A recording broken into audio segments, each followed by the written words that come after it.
All right, it's time to make a new video. Oh, I see how it is, Drumdums. You think you can just give all the love to Jason and Michael and forget about poor little old Freddy. Well, I got something in store for you, buddy. Look, Freddy, I know you're upset. You know what, ranking videos, they're really just not my thing. I do it kind of on a whim. You know, I have to be inspired. Not to say that you're not inspiring. You're amazing. You're one of the top 3 horror icons. So I really have no excuse. So I'm going to get this one right. No, go ahead, do your stupid little video. But let's just see if you make it to the end. Whoa, hold on there just a second, Freddy. What the hell's going on? It's just a YouTube video, right, guys? Am I in a dream right now?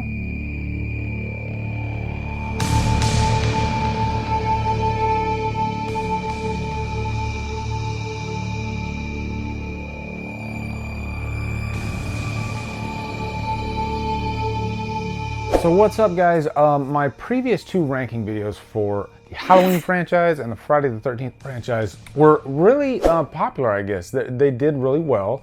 Got a lot of comments saying, hey, it's been a while since you've done these. When are you gonna do, say, the Nightmare on Elm Street franchise, the Chucky franchise, Leatherface? Really, I have no excuse. I just haven't gotten to them, I guess you could say. But they're always fun to do, and you know, I have to be fully inspired to do a video. But I always knew that Nightmare was going to be my next franchise that I do. So first off, thank you so much to everybody that requests this. Looking forward to finally giving you my results for my favorites from least to best. So anyway, without further ado, let's kick it off. Okay, number 8, and I'm sure this is not going to be any surprise to anybody, and it's just funny that the word dead is in the title because it pretty much killed this franchise up until New Nightmare, and that is, of course, Freddys Dead. Freddys Dead just had a lot of things going wrong with it. It should have been great given that it was the last one, but by this time, the franchise had kind of went out with a whimper. Dream Child was not a big hit at all, and I think people were suffering from Freddy fatigue at the time. Also, Rachel Talalay, who was the director, who had been with the franchise since the beginning in some capacity, rumor was that she wasn't fully herself and fully involved when this movie was being made. So yeah, a lot of factors there, but in the end, it's just a really bad movie. And also Freddy, this is when he is just completely a different character than he is in the first movie. He's a joke.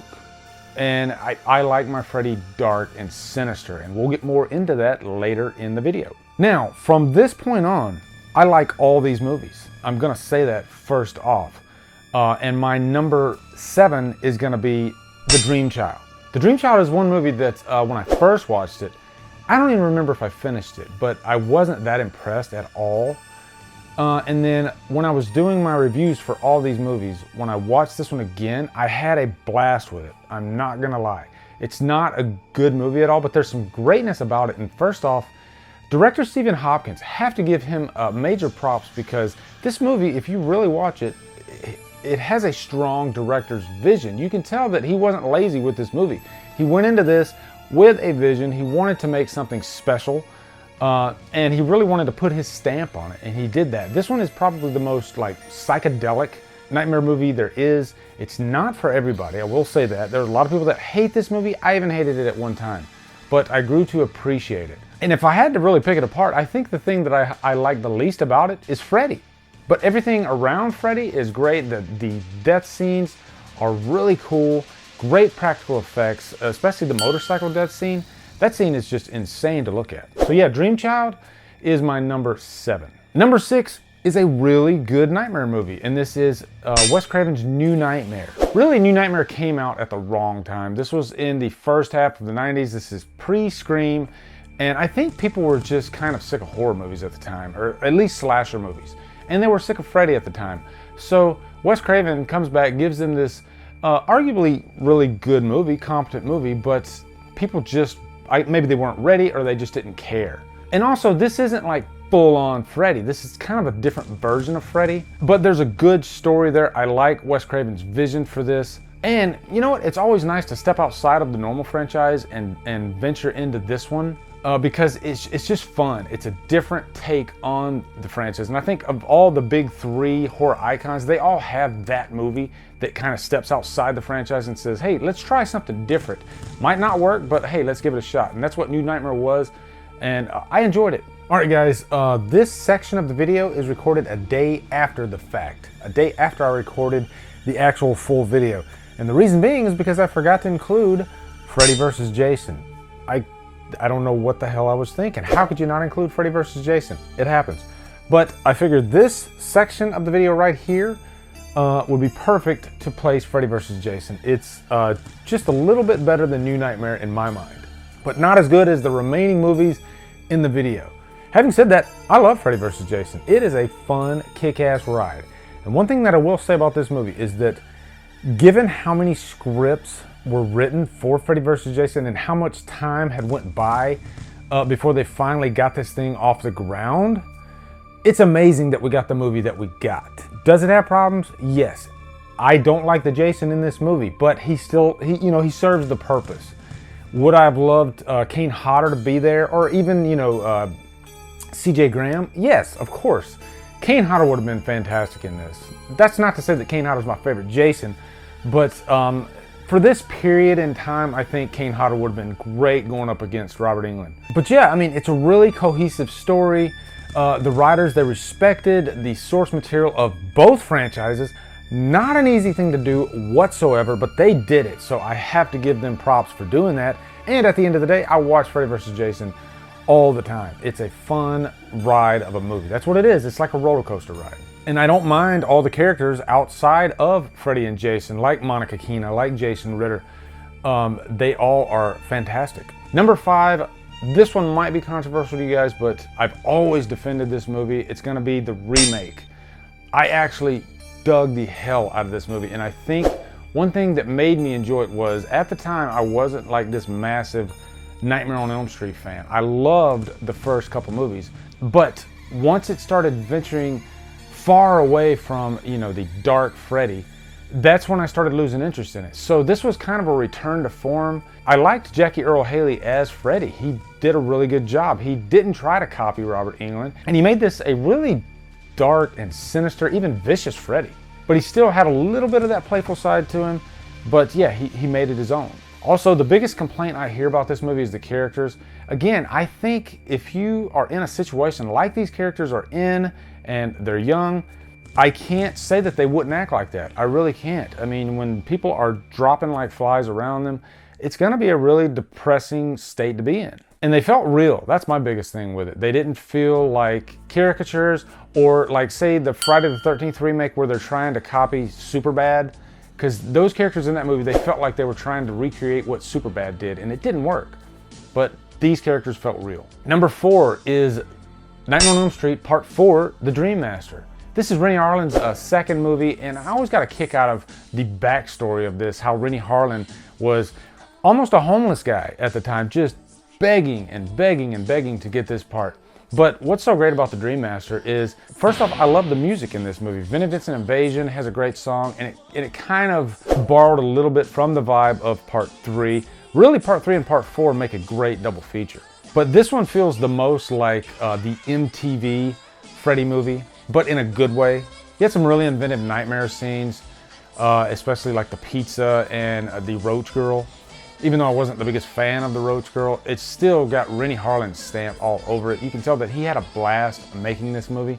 And really, out of all the movies, Dream Master reminds you the most of why the Nightmare series is such a fun series, because of the kills. You can get so creative with these kills, more than, Halloween and Friday the 13th. And also, Lisa Wilcox was a great final girl.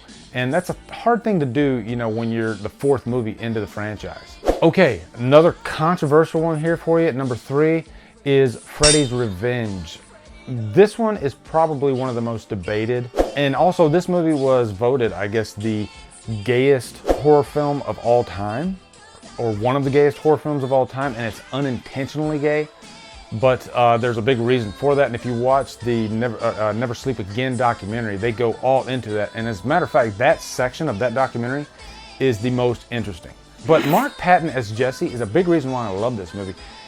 talk about a great performance, very underrated performance. People don't even realize how great he was in this movie. And it's kind of cool because he's a guy, he's not a girl, and it's hard for a guy to drive, I guess, the final girl position in a slasher movie.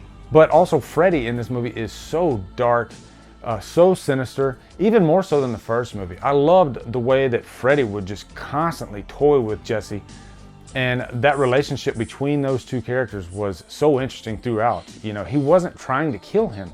He used him throughout the whole movie, and that's very unique for a slasher movie. Number 2 and number 1 are gonna be no surprise to anybody. Number 2 is very close to number 1 actually, but I'm gonna give it to Dream Warriors. Dream Warriors to me is one of the greatest horror sequels of all time. It really is, it's phenomenal. And this was really a perfect storm. First off, the movie just feels massive. It feels like a big budget movie. This was the movie that made Freddy a household name. That's how good this was. Also, you had the return of Heather Langenkamp, who was arguably one of the greatest final girls ever. She wasn't just kind of a side character in this. She was a major part of this movie.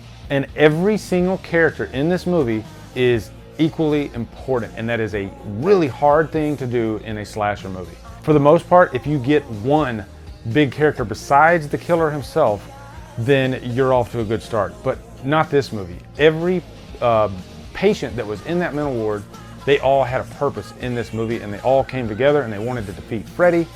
Oh God, this movie is just so good. The soundtrack with Dokken, everything about this movie, excellent.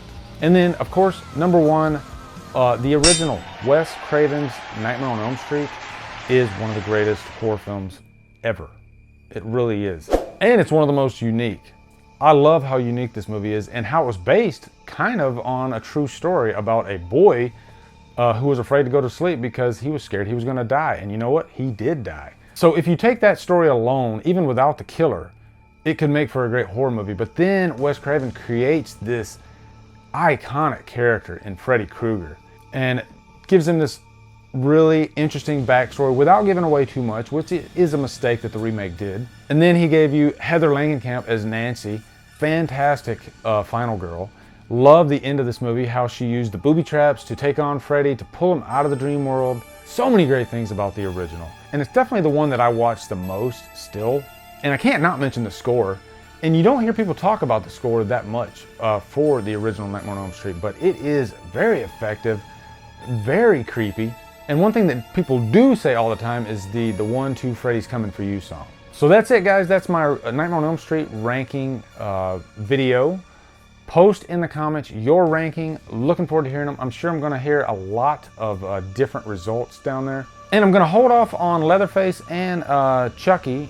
For some reason, people keep telling me to do Chucky, but I don't want to do that until I see Cult. It would make no sense for me to do a ranking video without seeing Cult first. Once I see Cult, let it percolate a little bit, then I'll do a ranking video for that. But I'll also post a link here for my Nightmare on Elm Street franchise reviews. You can check that out. So that's it. Anyway, guys, come over to Killer Flicks if you haven't, where we talk horror all day, every day. And on Fridays, we do Free For All Fridays. Follow me at Drumdums on Facebook, Twitter, Instagram, and Letterboxd. If you like what I'm doing, hit that subscribe button. I really appreciate it. Anyway, guys, thanks so much for watching. Have a great day, and Drumdum out.